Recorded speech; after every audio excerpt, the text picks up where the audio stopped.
All too often we hear stories of tragedy, of people dying on their way to the emergency room after a sudden sickness or accident.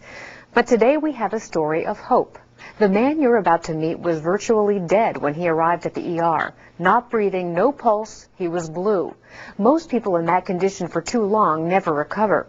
And if they do, there's a high risk of brain damage. So how did Mr. Arish Rountree beat those odds? Let's go to Mayo Clinic to find out.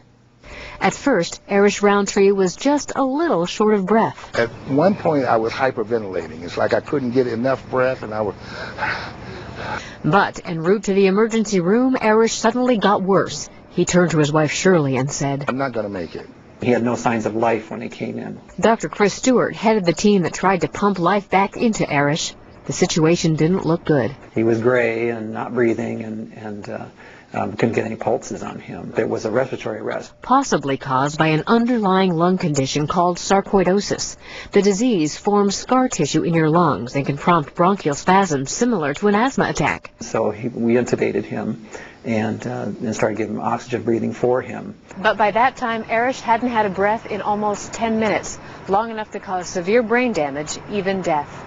If I see 100 patients, probably 98, 99 of them I will pronounce when they come in with no pulse, no blood pressure, and not breathing. As it turns out, he was an exceptional case. B has 4 bears. Unusual because Arish made a full recovery that no one can explain. Sure, it was miraculous. To have come back from near death and to be able to walk with his family and read to his beloved granddaughter. I prayed for him. She prayed for me. Answered prayers and a second chance at life. Dr. Stewart says Arish was very lucky to have that second chance. Very few people recover completely after not breathing for so long. And had Arish not responded so quickly to treatment, he likely would not have made it. For Medical Edge, I'm Vivian Williams.